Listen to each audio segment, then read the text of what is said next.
Bonjour et bienvenue sur KTV, en direct à la télévision, à la radio et sur les réseaux sociaux pour ce temps de parole consacré aux 10 ans de la départementalisation. Et pour en parler, son premier président du CD, Daniel Zaidani. Bonjour. Bonjour et merci pour cette invitation exceptionnelle pour une journée exceptionnelle. Évidemment, retour sur les fêtes en 2011 parce que ça s'est pas vraiment passé bien au début. On se rappelle d'un scrutin, on se rappelle qu'il y avait deux camps qui se sont déclarés, le vôtre et celui de Douchina, une guerre de chefs, Douchina qui préside, personne devant, la ministre des Outre-mer de l'époque bloquée à la Réunion dit attendez, s'il y a un problème, je vais pas arriver. Il a fallu que le préfet calme le jeu. Bref, après, in fine, vous êtes quand même élu et la ministre arrive. C'est un moment crucial pour Mayotte. Hein. Oui, parce que comme vous le savez, c'était une date très importante puisque la première réunion du conseil départemental allait instaurer officiellement la départementalisation. Donc, si il est vrai que dans l'histoire, finalement, le président n'a pas été élu ce jour-là, la départementalisation a bien été actée le 31 mars 2011.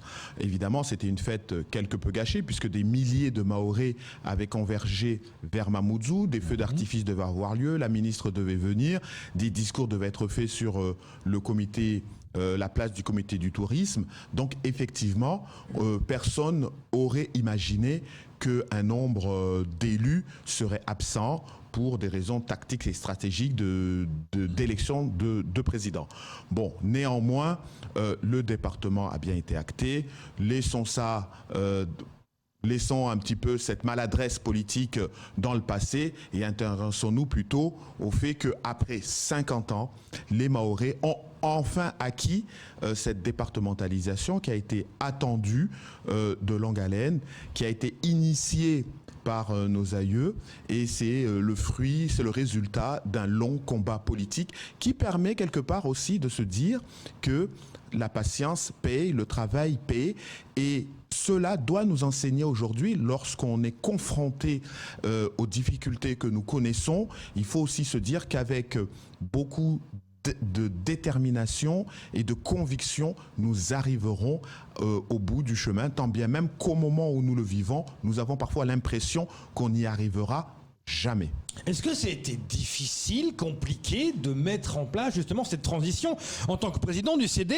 Vous arrivez, c'est votre première élection, vous êtes là fraîchement élu, on vous dit bon maintenant il faut transformer en fait. Il fallait transformer Mayotte d'un territoire spécifique à un département. Comment ça s'est passé? Alors si vous voulez, comme je l'ai dit, c'est un long processus. Pour moi, l'acte premier qui a permis cette départementalisation, c'est 10 ans en arrière, le référendum, la consultation de la population de 2009 qui a acté un processus de départementalisation avec la mise en place d'un certain nombre d'institutions, la montée en puissance donc de nos institutions, le développement du territoire, des moyens financiers supplémentaires et cela s'est traduit 2 ans après cette consultation par une loi, celle du 11 juillet 2001 qui a acté des dates de rendez-vous pour la mise en place de cela.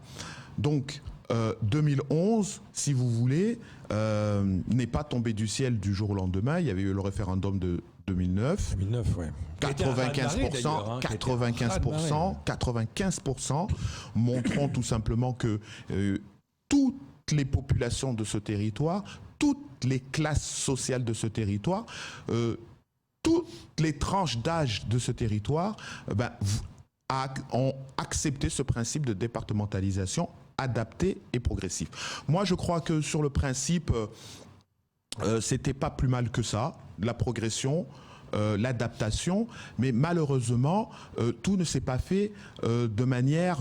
il n'y a pas eu une montée en puissance régulière et équilibrée.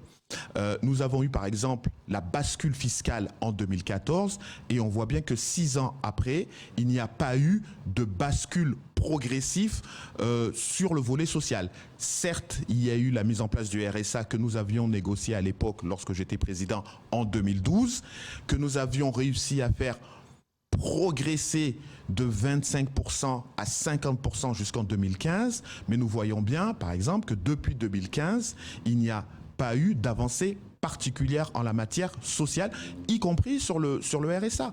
Et c'est ce genre d'absence de montée en puissance progressive qui crée aujourd'hui les tensions que nous connaissons sur le territoire, parce que personne ne peut comprendre qu'on lui demande d'un côté de payer des impôts à un niveau maximal et de l'autre côté de ne pas avoir un accompagnement social sur les personnes les plus fragiles. Et on le voit bien que, par exemple, sur cette période où les personnes âgées, les personnes fragiles, les familles qui résident dans des habitations de moindre qualité, on voit bien qu'avec la circonstance sanitaire, on voit bien qu'il y a une vraie défaillance sociale sur le territoire de Mayotte et qui mérite à être corrigée. Pour moi, les 10 ans de la départementalisation doit être le moment de faire un bilan, de voir ce qui a marché, ce qui n'a pas marché, le chemin qui nous reste encore à parcourir.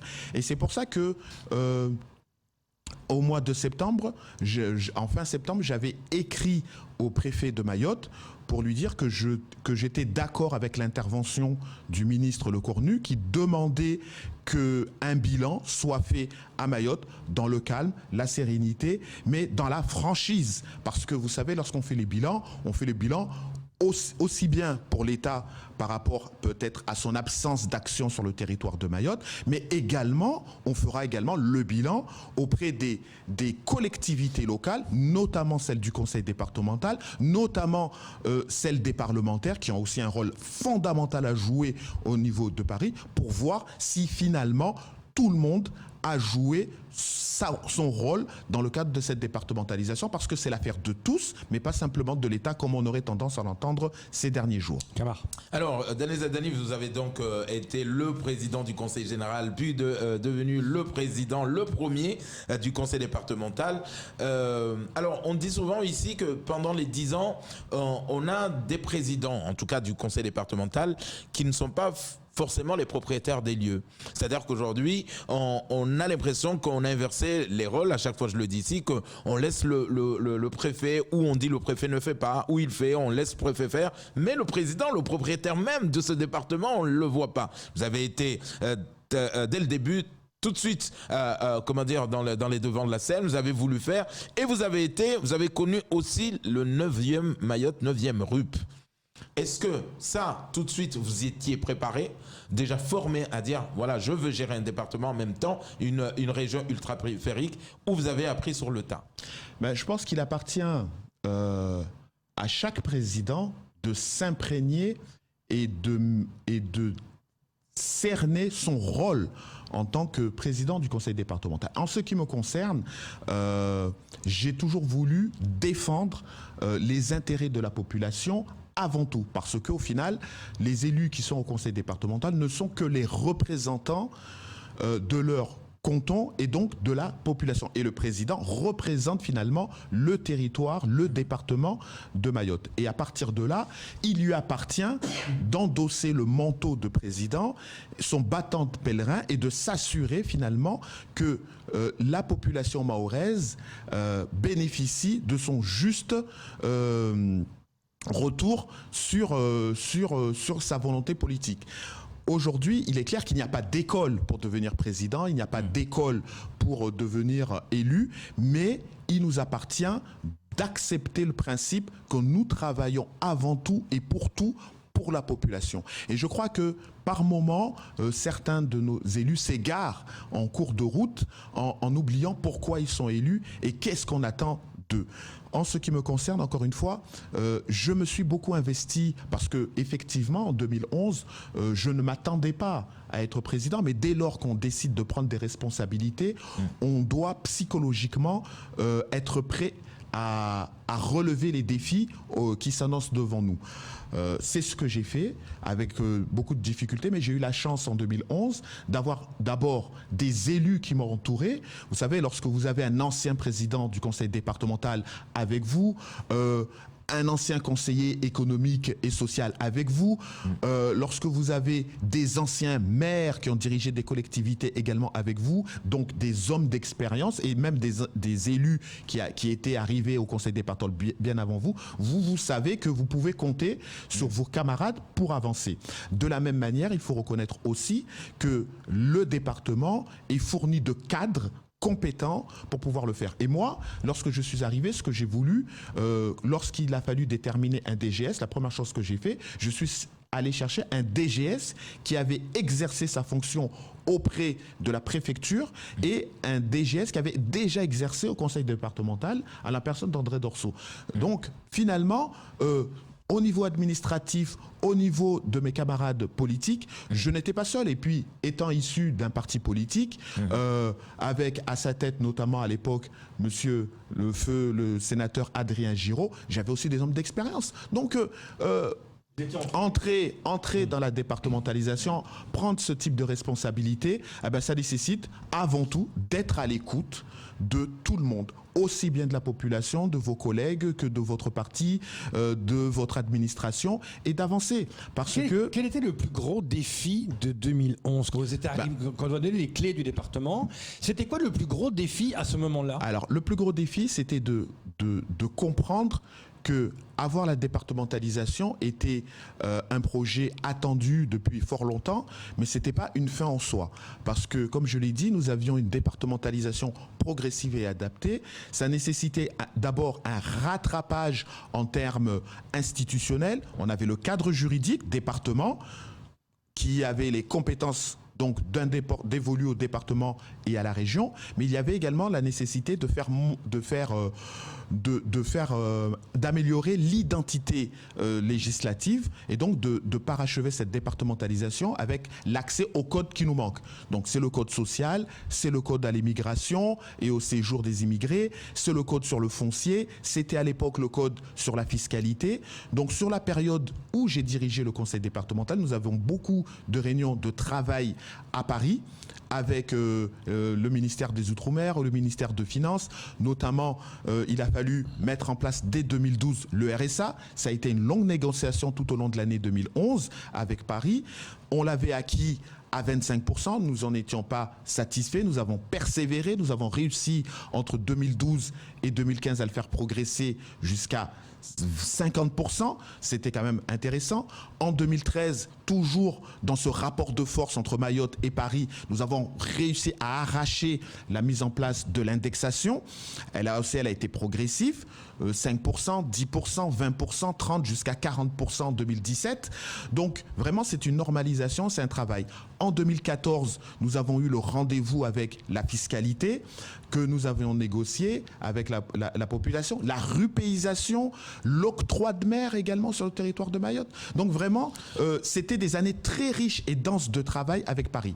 Il y a un deuxième volet. La gestion du port aussi qui n'était pas évident. Vous avez décidé, vous, de le transmettre à Idanel, mais ce n'était pas évident. Ça, on voulait également reprocher ça pour la gestion du port. Non, là où ça, si vous voulez, ça, là, ce que vous me dites, c'est plutôt la gestion quotidienne du conseil départemental. Mais au-delà de la gestion quotidienne du départemental, effectivement, le marché des transports scolaires, la DSP sur le port, ou éventuellement le marché des transports interurbains, etc. Ça, c'est la gestion quotidienne du conseil départemental. Mais il fallait tout mettre à la sauce France. Mais au-delà de cette gestion quotidienne similaire à tout président du département, il y a un volet spécifique à Mayotte qui est justement la départementalisation et donc des réunions spécifiques de travail, du temps, de l'énergie, de la volonté politique, des rapports de force, parce que ce n'est pas toujours difficile d'expliquer ce que nous voulons et ce que Paris veut. Il y a parfois, nous ne sommes pas toujours en phase sur le calendrier, sur les moyens financiers tant qu'humains que financiers. Donc ça nécessite beaucoup d'énergie, du temps et un dialogue permanent à avoir avec Paris. Et forcément, tout n'est pas si facile. Donc parfois, il y a la solution de facilité de dire,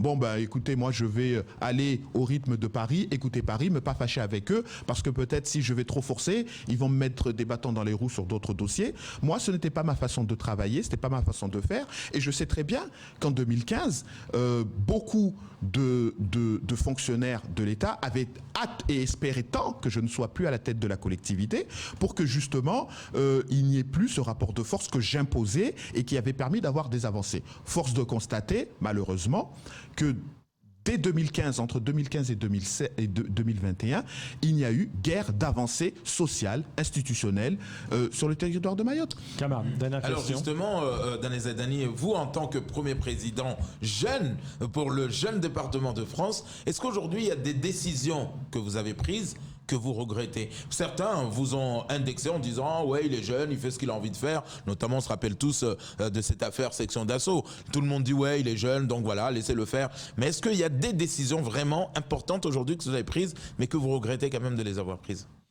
En fait, ce que je regrette surtout, c'est que dans certains dossiers, je n'ai pas eu le temps d'aller jusqu'au bout. Par exemple, lorsque je vois aujourd'hui que la circulation est autant saturée, que les Mahorais peinent autant pour venir sur Mamoudzou, qui se lèvent extrêmement tôt, qui génère un état de stress et de fatigue avant même de commencer sa journée de travail.